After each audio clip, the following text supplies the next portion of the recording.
Donc, si vous êtes OK, nous allons donc démarrer.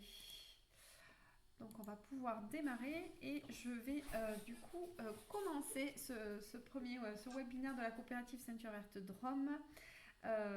Et excuser Stéphanie Moreau-Oliveira, qui est la présidente de la coopérative et qui malheureusement n'a pas pu se joindre à nous ce soir. Finalement, un contretemps l'oblige à devoir être présente ailleurs. Donc, c'est moi qui vais prendre en charge sa partie, qui est en tout cas spécifique à la partie coopérative, puisque on va avoir un webinaire en 3 temps. Un premier temps qui sera consacré rapidement sur la coopérative Ceinture Verte Drôme. Un deuxième temps qui va être consacré à l'accompagnement Ceinture Verte, et c'est pour ça que Eric Bell nous a rejoint, qui est maraîcher tuteur. Bonjour, excusez-moi pour le retard. Et une troisième partie qui sera présentée par ma collègue Anna sur les fermes à venir sur le territoire de la Drôme. Voilà, si ça vous va.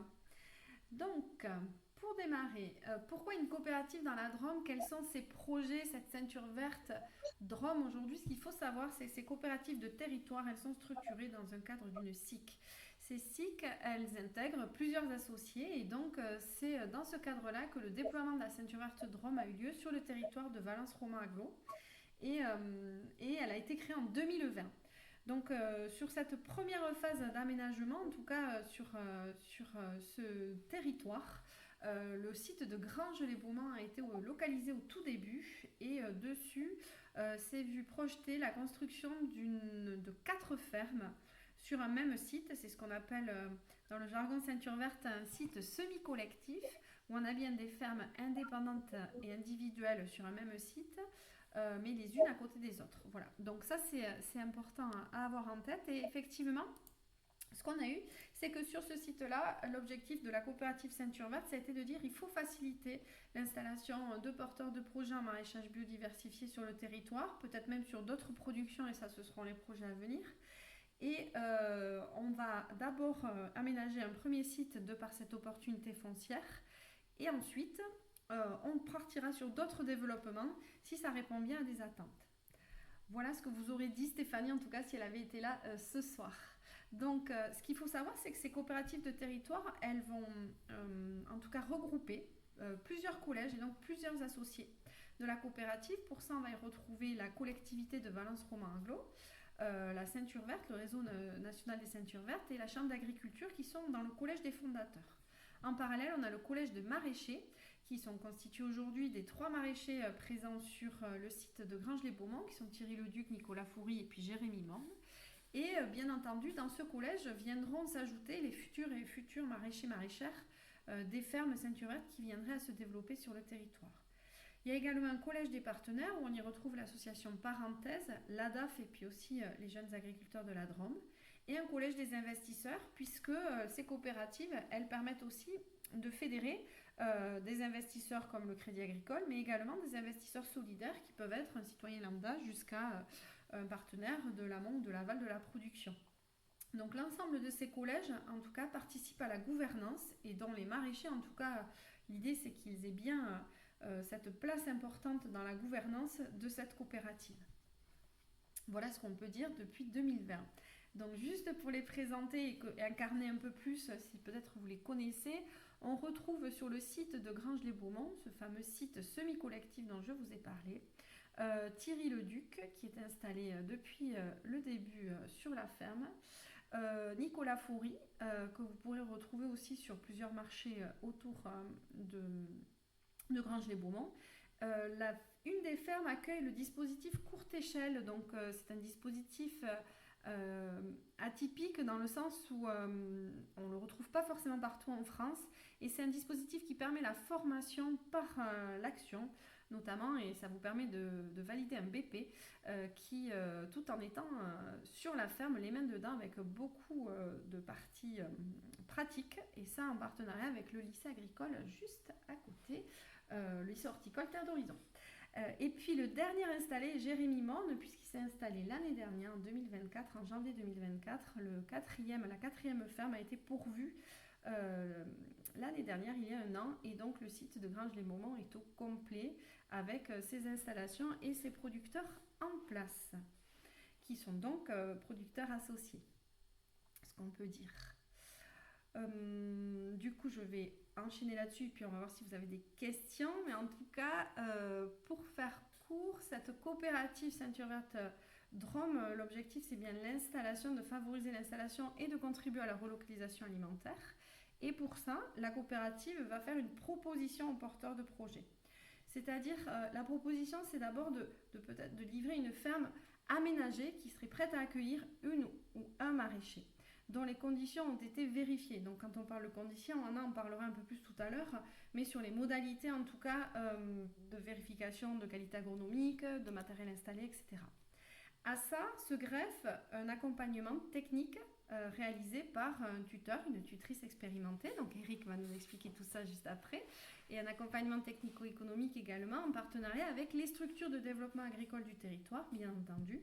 Et avec également du côté Ceinture Verte, responsable technique qui est chez nous, Dominique Berry. Ensuite, on va avoir dans le dispositif donc cette ferme mise à disposition, cet accompagnement technico-économique sur les 3 premières années. Et puis le porteur de projet, la porteuse de projet va se voir en tout cas confier cette ferme et être libre dans ses choix de statut juridiques et fiscaux, puisqu'au niveau social, c'est bien le chef d'exploitation qui est attendu. Et libre aussi dans ses choix d'organisation de la production et de la commercialisation. On est bien sur des maraîchères et des maraîchers indépendants.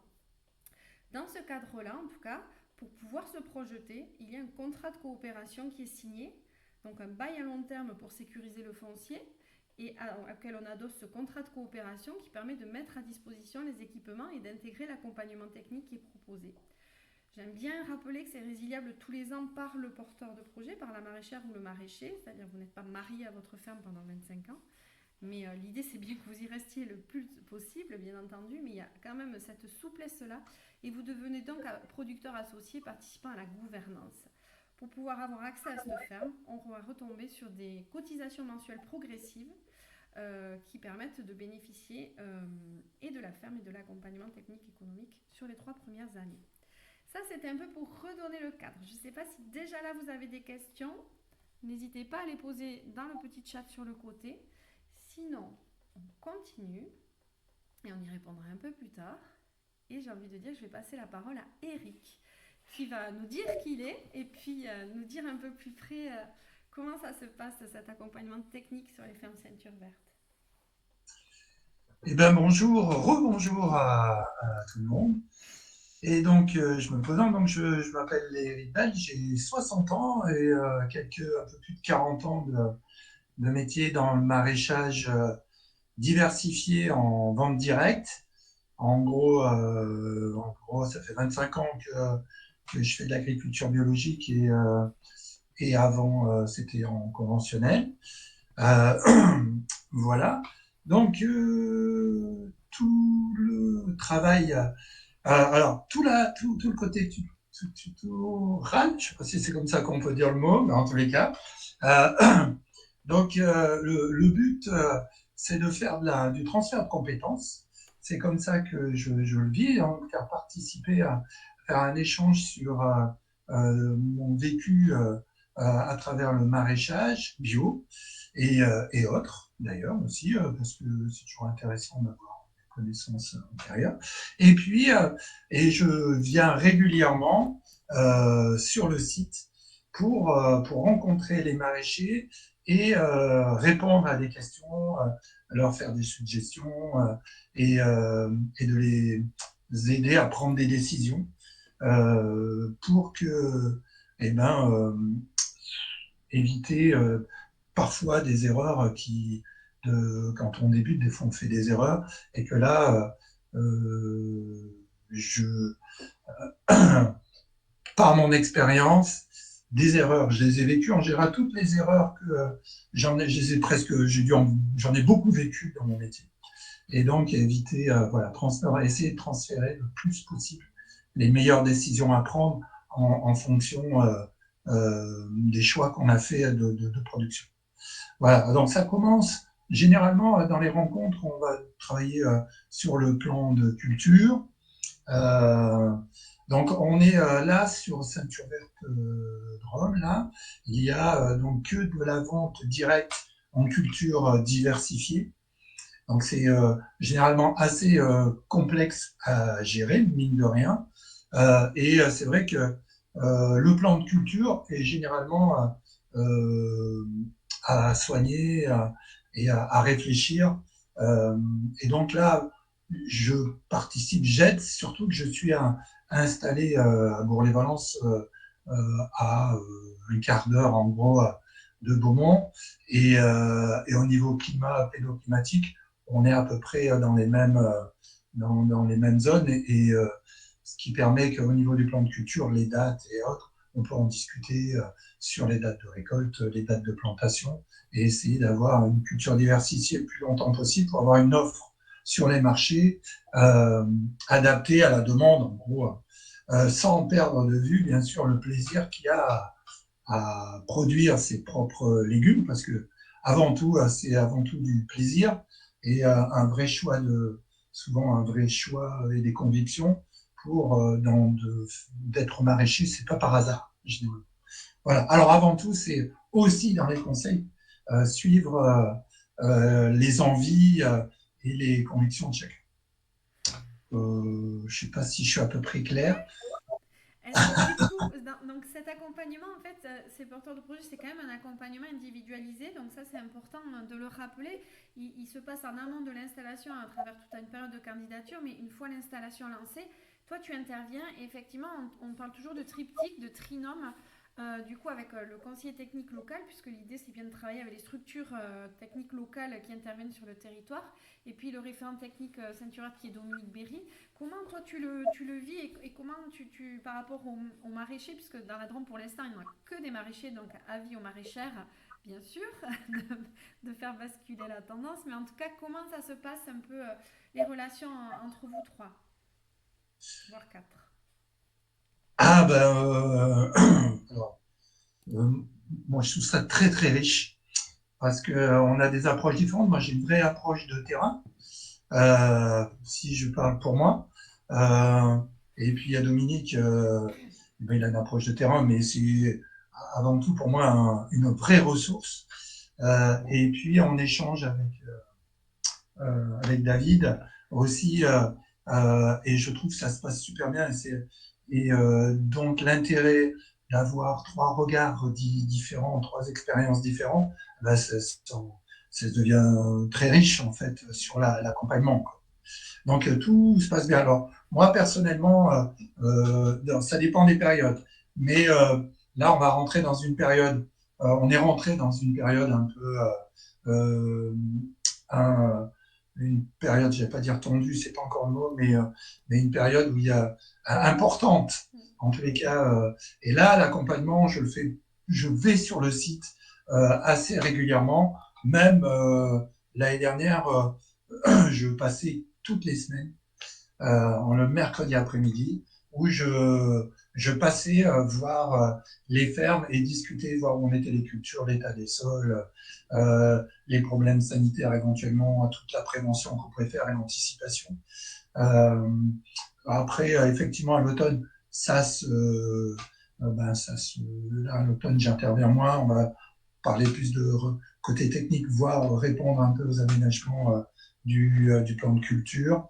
Et voilà, ça marche un peu comme ça. Mais toute la période avril jusqu'à octobre, je viens régulièrement. Et on alterne en particulier avec David et Dominique sur la protection des cultures dans cette période où il y a des gros risques liés aux insectes, éventuellement, surtout en production de serre. Plein champ, en bio, on s'en sort plutôt pas mal. Hmm. Donc ça c'est quelque chose en tout cas qui pour toi qui a connu aussi une installation sans des dispositifs comme celui-là et qui a évolué aussi dans tes pratiques. Aujourd'hui, comment tu le décrirais cet accompagnement? Parce qu'on peut le vivre parfois, certains porteurs de projets se disent bah, moi j'ai pas forcément besoin d'être accompagné, mais là moi j'entends bien que c'est des préconisations qui sont formulées, donc comment tu le vois toi avec ton recul? Alors, moi, j'ai débuté, alors personnellement, j'ai débuté dans le maraîchage en vente directe, mais alors vraiment, en gros, je bossais avec mon père, je travaillais avec mon père au début et on n'y connaissait rien. Et j'avoue que avant de comprendre comment ça marche, à peu près pour avoir prendre les bonnes décisions, il m'a fallu des années. Euh, et là, j'avoue que de permettre euh, d'avoir un échange avec l'agriculteur, le maraîcher en place, sur les questions qui peuvent se poser et d'être disponible, même par téléphone, pour pouvoir répondre à ça, eh ben, on gagne énormément de temps, on se sent beaucoup plus rassuré. Moi, j'aurais bien aimé, franchement, au moment où j'ai commencé ce métier-là, parce que nous, on était dans l'argot au début et avant de faire du maraîchage, c'est venu après, et ben avoir justement quelqu'un qui puisse répondre à mes questions parce que c'était souvent du pifomètre où on ne sait pas bien et, euh, et j'ai vécu quelques galères que je me serais bien passé. Et voilà. Donc l'accompagnement, pour moi aujourd'hui, les échanges qu'on a avec les maraîchers, c'est, je pense, très riche et on gagne du temps et on gagne surtout dans sa tête, on se sent beaucoup plus. À partir du moment où on a une personne référente qui vient nous répondre à des questions, dans la mesure du possible, bien sûr, répondre aux questions que se pose chacun, bah, c'est beaucoup plus facile. C'est un échange entre pairs aussi, et c'est ce qui permet de pouvoir en tout cas prendre le mieux, puisque c'est bien ça, hein, c'est ce que tu disais Eric, toi c'est des préconisations, après le maraîcher, la maraîchère ben, applique ou applique pas. Voilà, là, c'est juste, voilà, il y a, les prises de décision, elles sont prises par les maraîchers, donc les maraîchères. Moi, il n'y a pas de maraîchères. Mais c'est eux qui vont au bout de leurs décisions. Et puis, bah, parfois, ben, il y a des erreurs, ben, on en discute, on peut reparler éventuellement des erreurs et bien comprendre ce qui s'est passé, Mm, pouvoir en discuter de façon à avancer et on apprend de ses erreurs, mais apprendre de ses erreurs, il faut avoir des réponses derrière. mm, Si on n'a pas de réponse, on peut les reproduire. Donc là, ce qui est intéressant dans cet échange-là, c'est que à la fois, ben, quand on peut être réconfortant, ben, par exemple, l'année dernière, je me suis il y a eu de la grêle, par exemple. mm. L'expérience de grêle, quand on débute sur une culture, et ben, ça peut être dur, et le fait, moi, j'ai vécu plusieurs fois et je vois bien, on connaît les cultures, on sait qu'il va y avoir, il y a des choses qui sont perdues, mais d'autres qui vont se refaire et, euh, et on avance et ça dédramatise beaucoup Mm. dans ces échanges-là. C'est vrai, Enfin, voilà. c'est Il y a sur rassurant. plein de domaines, je trouve ça très riche et très rassurant. Enfin, j'aurais bien aimé avoir effectivement des personnes des pairs en tous les cas, qui puissent à des moments donnés être là pour m'aider à prendre du recul sur une situation. Ok. Du coup, si je reprends aussi sur cet accompagnement, donc il y a bien aussi l'intégration du réseau local grâce à la force du collectif et des associés, hein, puisque ça permet aussi aux porteurs de projets de rentrer plus vite dans un réseau, d'autant plus si on n'est pas du territoire. Et puis, il y a de l'accompagnement à la structuration de projets collectifs, puisque plus il y a de maraîchers, de maraîchères, et on le voit sur d'autres coopératives, plus des projets collectifs aussi de mutualisation voient le jour. Ce que je voulais rajouter avant de passer à l'étape d'après, donc n'hésitez pas à poser vos questions dans le chat si vous en avez, c'est que les fermes ceintures vertes aujourd'hui, elles ont ce qu'on appelle un aménagement de base qu'on retrouve en général. Donc Range-les-Beaumont est un site un peu à part, on l'a dit, mais je fais une intro sur la suite en tout cas, c'est-à-dire qu'on va retrouver à minima une serre multichapelle de minimum 1500 m2 qui sera installée sur les futures fermes. On a une mise en place du système d'irrigation, de l'accès à la ressource aux sorties de vannes pour le plein champ et puis normalement des équipements complets des serres sur cette partie-là. On a souvent, lorsqu'il n'y a pas de bâtiment sur les fermes sur lesquelles la ceinture verte pourrait s'engager, la construction d'un bâtiment qui comprend une chambre froide, une zone de lavage et de préparation de commandes, un tableau électrique bien sûr, et puis un raccordement à l'eau potable. Et puis régulièrement aussi, on y intègre à minima la construction d'un tunnel de stockage d'environ 150 m2 puisque du coup, c'est un petit peu le modèle, en tout cas la ferme de base, c'est pas un modèle, mais c'est pour nous en tout cas un aménagement de base qui permet derrière de structurer un projet en maraîchage biodiversifié. Et donc on va pouvoir basculer sur la suite. Ce que je voulais juste rajouter du coup, c'est que sur ces fermes ceinture verte aujourd'hui, c'est ouvert à des productions en maraîchage biodiversifié, mais il peut y avoir aussi de la diversification dans des ateliers. C'est des choses qu'on peut voir. Il peut y avoir de la production de plants, il peut y avoir de l'arbre, il peut y avoir des petits fruits, il peut y avoir des petits ateliers volailles ou autres. C'est quelque chose qui est possible également. Et je le dis du coup en préambule de la suite. Et je passe la parole à Anna qui va nous parler des opportunités foncières à venir. Oui, bonsoir à tous. Je vais laisser Laure, du coup, changer la diapositive. Et donc, pour me présenter, je suis Anna Olirouk et je suis responsable du développement opérationnel des coopératives Ceinture Verte sur la Drôme et la Savoie et la Haute-Savoie également. Et donc, c'est moi qui initie la recherche de foncier ou alors qui établit les plans de financement, voilà, en partenariat avec Dominique Berry, du coup, notre conseiller technique, enfin notre directeur technique au sein des coopératives. Voilà. Donc aujourd'hui, on a un site qui est dans une étude un peu avancée, qui est sur la commune de La Bégude de Mazin. Donc voilà, je dis un peu avancé parce que c'est le terrain est trouvé et on est en train de voir comment on va pouvoir l'acquérir et l'aménager. Voilà, donc c'est encore des discussions, mais en tout cas c'est le site qu'on a choisi de vous présenter ce soir. Donc la commune de La Bégude de Mazin, c'est sur la collectivité de Dieu-le-Fil-Bourdeau. Vous voyez sur la carte Montélimar, donc qui est du coup un peu à gauche, à 20 minutes de la Bégude et on est à 50 minutes de Valence. Donc c'est une exploitation qui était en maraîchage depuis de nombreuses années et qui a été convertie en agriculture biologique il y a 3 ans, 3 ou 4 ans il me semble. Et les légumes étaient commercialisés en circuit court. On ne l'a pas précisé, mais du coup les maraîchers sont libres de choisir leur commercialisation. Et aujourd'hui, le circuit court qui était occupé par l'ancien maraîcher n'est plus disponible. Donc, en fait, le nouveau maraîcher ou maraîchère aura l'opportunité de choisir le débouché qu'il le veut. On s'assure aussi, quand on prospecte un site, qu'il n'y ait pas trop de saturation sur le débouché, quoi. Donc, aujourd'hui, on sait, avec Dominique, on a questionné qu'il y a de la place à proximité pour s'installer, pour faire du maraîchage biodiversifié en circuit court. Et on a aussi des opportunités en circuit long. Donc aujourd'hui, rien n'est fléché et tout dépendra du porteur de projet. On est sur un sol qui est correct, qui a une profondeur correcte, qui est sablo-limoneux, qui a l'habitude d'être travaillé du coup en maraîchage. Et on observe quand même, au plus on sonde avec la terrière, que de l'argile est plus présente en profondeur. Donc on a un sol qui est quand même assez équilibré pour faire du maraîchage. Et très important, le site est raccordé au réseau d'irrigation collectif de l'eau du Rhône, ce qui assure une ressource hydrique de mars à octobre. Voilà.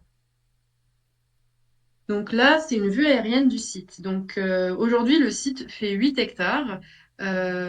Justement, quand on réfléchit les projets, on réfléchit aussi le dimensionnement. Comme Laure disait tout à l'heure, les fermes typiques ceinture verte font plutôt 2 hectares.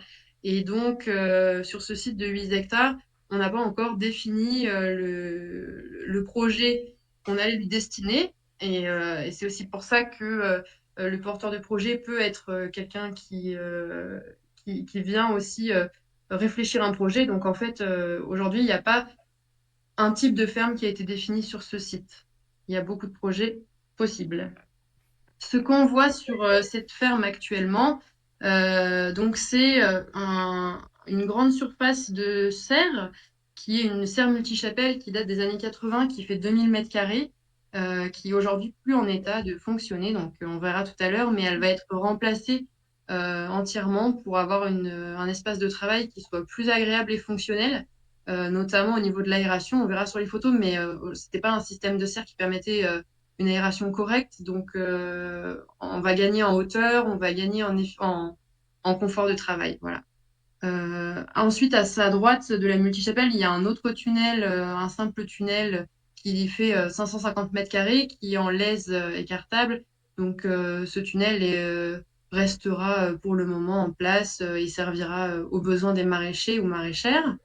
Ensuite, on a une petite surface sous serre, mais sous serre opaque, qui était l'espace de travail du maraîcher, de l'ancien maraîcher, un petit peu à gauche, le blanc, pardon, l'espace blanc. Donc, c'est un espace de travail qui est sur dalle béton, et c'est l'endroit où le maraîcher actuellement lavait ses légumes et conditionnait. On trouve une chambre froide à peu près de 24 mètres carrés en dessous. Donc aujourd'hui, le maraîcher avait fait le choix de travailler là-dedans. Nous, on sait que pour le confort des maraîchers, on met à disposition des bâtiments qui sont isolés et fonctionnels. Donc on est en train de réfléchir à l'aménagement d'un bâtiment sur cette dalle. Voilà, donc ça c'est quelque chose qui est en réflexion. Et pour compléter l'exploitation, du coup, on a un petit tunnel de stockage de 150 mètres carrés qui est un tunnel vert qui est à droite du coup de la partie bâtiment. Et ce tunnel restera. On va simplement faire remplacer les pignons qui sont un petit peu abîmés et permettre une fermeture du tunnel et plus facile. Voilà, donc vous voyez les 4 blocs de parcelles. Sur la parcelle qui est en haut à gauche, c'est là où on a les quelques vieux abricotiers. Donc aujourd'hui, ces arbres sont pas entretenus, mais bon, ils ont le mérite d'être là. Et puis donc on a ces 2 blocs à proximité directe de l'exploitation qui sont assez intéressants et qui ont du coup les bornes de réseau d'irrigation directement à proximité. Donc là, vous voyez à gauche deux photos du site. Donc les parcelles de plein champ. La parcelle de plein champ qui est à gauche, c'est la parcelle qui est vraiment en dessous des serres de culture. Et vous voyez que la multichapelle est en mauvais état. Donc effectivement, tout a été arraché. Et en fait, c'est pour ça qu'on profite de l'opportunité que là aujourd'hui la multichapelle n'a plus vraiment de valeur pour pouvoir la démonter et en remonter une nouvelle qui correspond plus aux attentes des maraîchers aujourd'hui. Donc c'était une multichapelle avec un bardage plastique sur le côté, donc il y avait une aération qui était qu'au-feutage, donc c'était pas optimal pour avoir une serre de culture qui est optimisée quoi, en termes d'aération. Et donc vous voyez à droite, enfin au milieu pardon, une multichapelle qui a été installée sur un autre site. Donc c'est à peu près ce format-là de serre multichapelle qu'on installe sur les fermes qui sont créées actuellement. En bas, vous avez une autre photo du plein champ, et à droite, c'était l'espace de travail du coup sous serre opaque. Donc voilà, c'est simplement pour vous donner un peu un état des lieux du site. Peut-être ce Et qu'on peut dire juste, je oui, te coupe, Anna, je me permets, mais donc là, on vous présente un site, c'est un peu atypique, hein, parce que d'habitude, c'est des choses qu'on n'a pas trop l'habitude de faire. Hein. On attend toujours aussi d'avoir vraiment les feux ouverts sur toutes les lignes, les critères de choix des sites et des parcelles. Mais on trouvait que c'était important ce soir aussi de pouvoir vous confier cette piste sérieuse qui est engagée et pour laquelle voilà, Anna partage en tout cas les projets de remise en état qui seraient susceptibles d'être apportés à cette ferme. Mais effectivement, à ce jour, on est encore sur les premières démarches. Mais c'était important d'illustrer aussi. Voilà, c'est pour ça qu'on n'est pas non plus dans un détail, parce que d'habitude, on arrive à avoir des plans d'aménagement très détaillés et autres. Mais en tout cas, c'est l'idée de pouvoir illustrer concrètement ce que pourrait être la prochaine ferme sur le territoire. Bon, pardon Anna, mais du coup, je te... non, aucun problème. Et là, vous avez des photos de ce qui a été fait sur d'autres sites. Donc, en fait, vous voyez les bâtiments gris ouverts qui font à peu près 50 mètres carrés dans lesquels on installait une chambre froide. Et Pardon, je pas de voulais faire problème. bouger ma souris, je ne suis pas très technicienne en fait. Donc, selon les choix techniques qui seront faits sur la ferme de la Bégude, voilà, ce sera sûrement un bâtiment de cette dimension qui sera posé. Sauf si on a un projet de ferme un peu plus à une destination demi-gros, mais sinon sur les fermes classiques ceinture verte, c'est plutôt ce format-là. Vous voyez aussi donc oui une vue d'ensemble que Laure montre avec du coup les blocs de plein champ, le tunnel de stockage, le bâtiment, les serres de culture, tout l'ensemble pour permettre la production de nos maraîchers. C'est le même cas sur la photo de droite. Et puis, vous avez effectivement, bon, on n'en a pas trop parlé, mais donc l'électricité et l'eau potable, comme disait Laure, qui sont fournis dans le bâtiment et les serres, ainsi que du coup le réseau d'irrigation avec des systèmes de pompes et de programmateurs.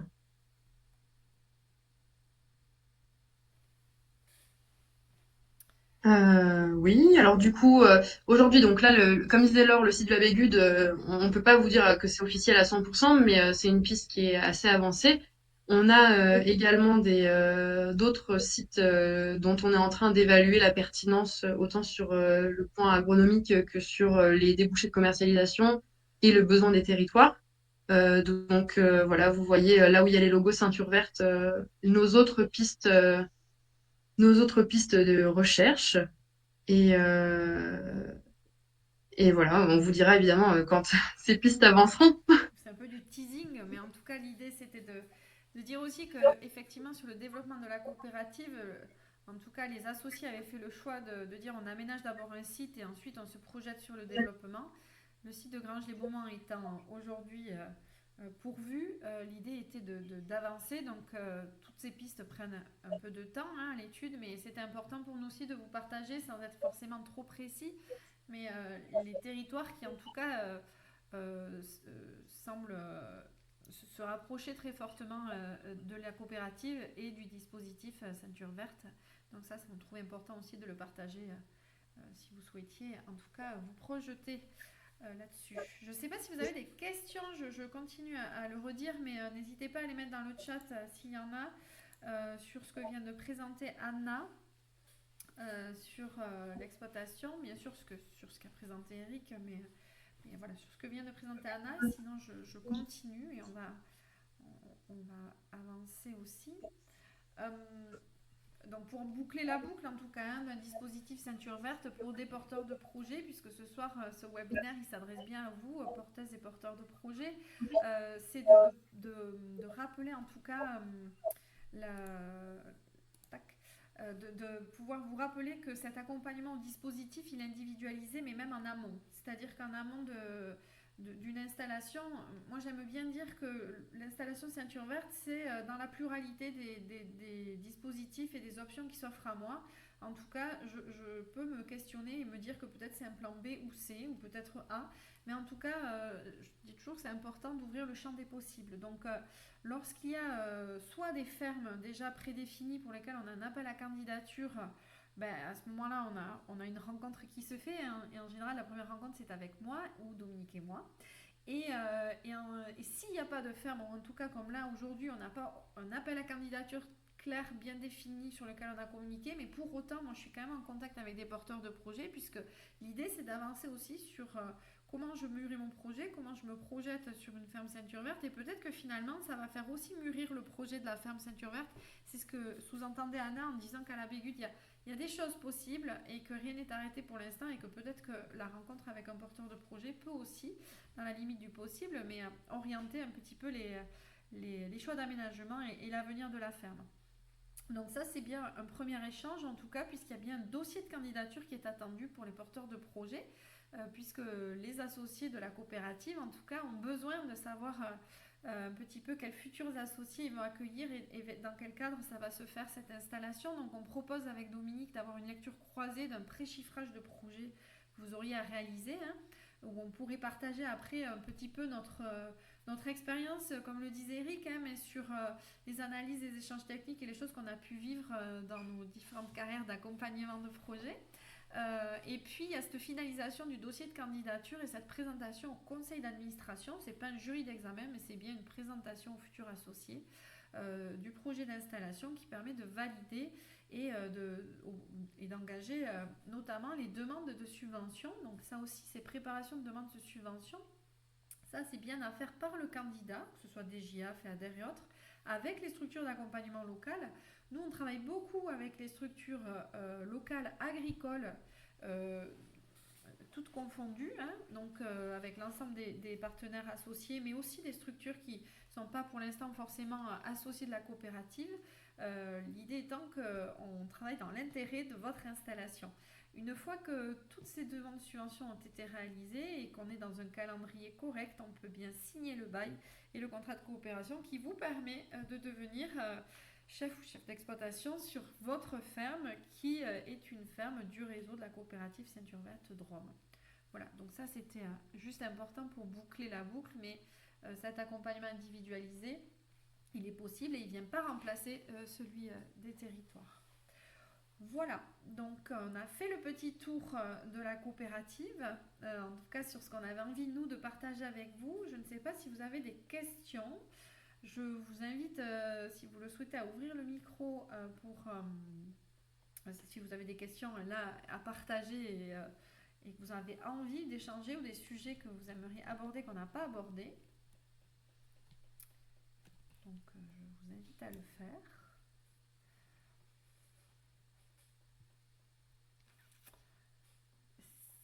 S'il n'y a pas de questions, dans tous les cas, vous recevrez par mail le support de communication utilisé ce soir avec les coordonnées des intervenants. Alors, pas forcément celle d'Eric, mais si vous avez des questions à poser à Eric, nous saurons le retrouver pour vous mettre en relation. Mais en tout cas, d'Anna, Dominique aussi qui intervient, et puis le directeur de la coopérative qui est Jérémy Lalves s'il y avait besoin. Donc, s'il n'y a pas de questions pour la suite des aventures, nous vous ferons parvenir par mail le support d'intervention, peut-être le support enregistré aussi ce soir pour que vous puissiez le réécouter dans un temps plus disponible. Et s'il n'y a pas de questions, nous vous remercions de votre participation. Je remercie aussi Eric d'être venu ce soir. Merci beaucoup. Et je vous souhaite une bonne soirée. Et ben, du coup, au revoir. Merci bien. Merci Sophie. C'est Sophie Paye, hein, je suis du CFPPA de Romans. J'avais envie de voir comment ça avançait. C'est très chouette de voir comment vous avancez. Voilà. Super. Merci Sophie. Au revoir. À très bientôt.